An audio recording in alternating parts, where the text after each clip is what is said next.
मानव सभ्यता जिज्ञासा भरी सभ्यता रही है और ये सिर्फ पृथ्वी तक ही नहीं बल्कि ये समुद्र की गहराई को भी जानना चाहती है और खुले आसमान की ऊंचाई को भी नापना चाहती है।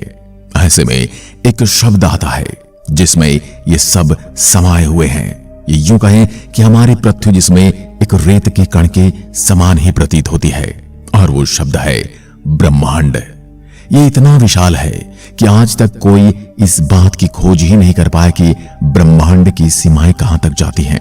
पिछली वीडियो में हमने आपको सौरमंडल की सीमाओं के बारे में बताया, परंतु हमारा सौरमंडल भी ब्रह्मांड का एक कण मात्र है और इसी ब्रह्मांड में इतने सारे ग्रह सितारे मौजूद हैं जितना धरती पर रेत के दाने भी नहीं होंगे। जो आज के इस वीडियो में इसी ब्रह्मांड में मौजूद कुछ रहस्यमयी और अजीब ग्रहों के बारे में बात करेंगे, तो वीडियो को अंत तक जरूर देखिए। आप ऐसे ग्रहों और पिंडों के बारे में जानेंगे जिनका आपने नाम तक नहीं सुना होगा, और यदि आपने नाम सुना भी होगा तो उनकी वास्तविकता आपको हैरान करने वाली है। सबसे पहले जानते हैं केपलर 452b। 2015 में नासा के अनुसार धरती के जैसे एक ग्रह डिस्कवर हो चुका है जिसका नाम दिया गया है केपलर 452b।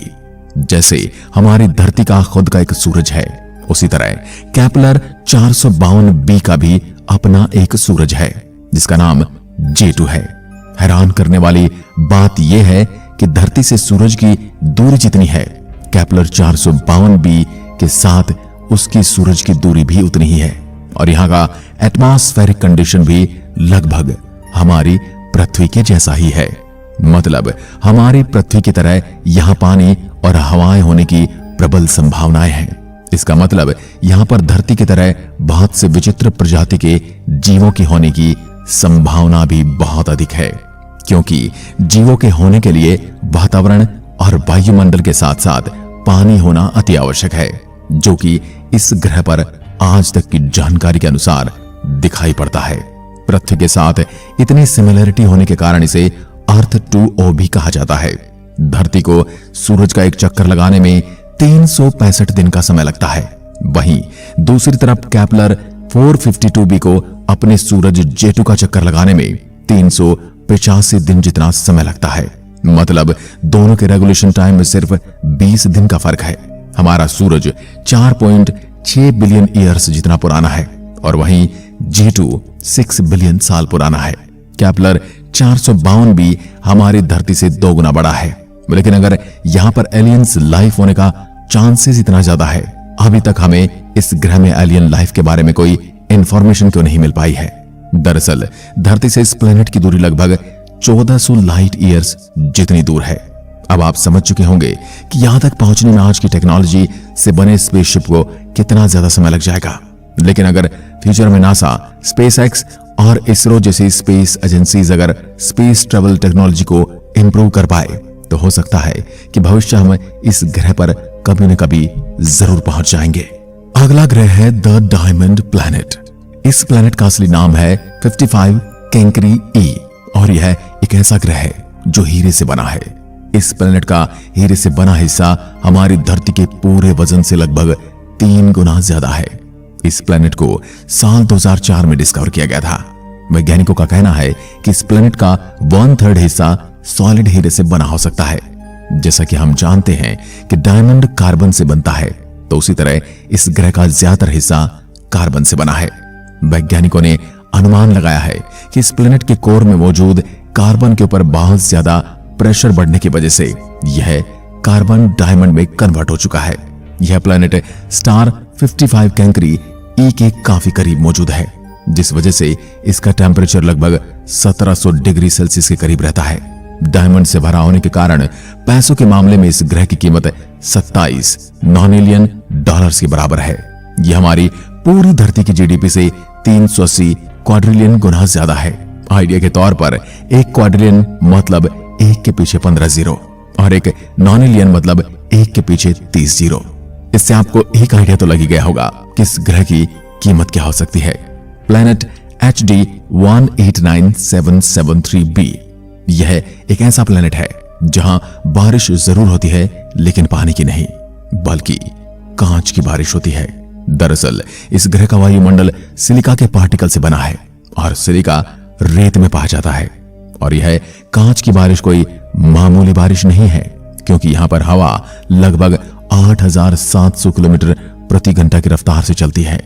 आइडिया के लिए बताना चाहूंगा कि स्पीड साउंड की स्पीड से लगभग 7 गुना ज्यादा है। यदि मैं आपको कहूं कि दुनिया में सबसे तेज चलने वाली गोली की स्पीड 3000 किलोमीटर प्रति घंटा होती है, या फाइटर जेट जो 3 से 4000 किलोमीटर प्रति घंटा की रफ्तार से मैक्सिमम दौड़ सकते हैं, तो आपको अंदाजा हो गया होगा कि स्पीड कितनी ज्यादा है। सुनकर यकीन नहीं होता, लेकिन ये सच है। एक सेकंड के लिए इमेजिन कीजिए कि आप एक ऐसे प्लेनेट पर हैं जहां पर सिलिका पार्टिकल कांच के रूप में आसमान से गिर रहे हैं, वहां भी साउंड की स्पीड से 7 गुना ज्यादा तेजी से। यह तो इमेजिन करने से भी डर लगता है कि इसके साथ इस ग्रह का तापमान लगभग 930 डिग्री सेल्सियस के करीब है, जो सिलिका पार्टिकल को पिघलाकर कांच में बदल देता है। यह प्लेनेट HD 189773b को बाहर से देखकर कौन बता सकता है कि इस प्लेनेट पर कांच की बारिश होती है। हमारी इसी कड़ी में अगला प्लेनेट है ग्लीस 436b। इस प्लेनेट को 2004 में डायमंड प्लेनेट के साथ ही डिस्कवर किया गया था। इस ग्रह की खासियत यह है कि यह आग में जलने वाला बर्फ का प्लेनेट है। अब यह सुनकर हर कोई बोल सकता है कि भाई ये क्या बकवास है, ग्रह पूरा बर्फ से बना हुआ है और फिर भी जल रहा है। यकीन मानिए दोस्तों, यही इस प्लेनेट की सबसे बड़ी खूबी है। और इस प्लेनेट का एवरेज टेम्परेचर 450 डिग्री सेल्सियस है। मतलब पूरी तरह बर्फ से ढका हुआ प्लेनेट जिसका एवरेज टेम्परेचर पानी के बॉइलिंग टेम्परेचर से 4 गुना ज्यादा है। लेकिन आखिर ऐसा कैसे हो सकता है? असल में इस प्लेनेट का ग्रेविटेशनल फोर्स इतना ज्यादा है, अगर हाई टेम्परेचर की वजह से बर्फ पिघलकर गैस में कन्वर्ट हो भी जाता है तो वह ऊपर आसमान में जाने के बजाय ग्रेविटेशनल फोर्स की वजह से सीधा प्लेनेट के अंदर चला जाता है और यह गैस फिर से बर्फ बन जाती है। और यही रोटेशनल प्रोसेस चलता रहता है और इसी आकर्षण बल के कारण यह एक नॉर्मल ग्रह की तरह भाप में बदलकर बारिश भी नहीं ला पाता है।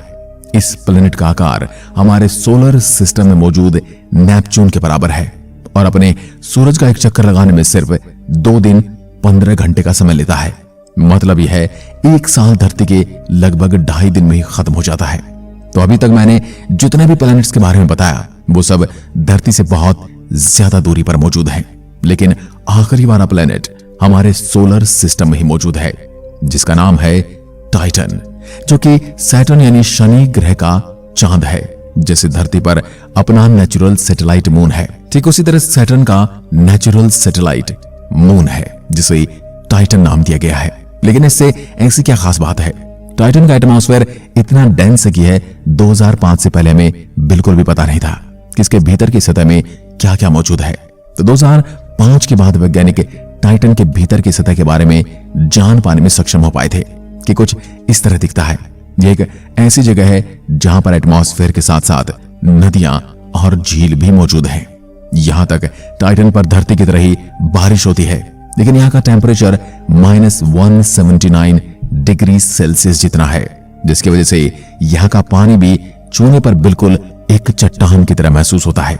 और यहाँ पर natural gas methane gases condition में नहीं बल्कि लिक्विड स्टेट में रहती है। तो अब तक हम जो नदी, पानी और क्लाउड की बात कर रहे थे वह असल में पानी की नहीं बल्कि मीथेन गैस के बने हैं।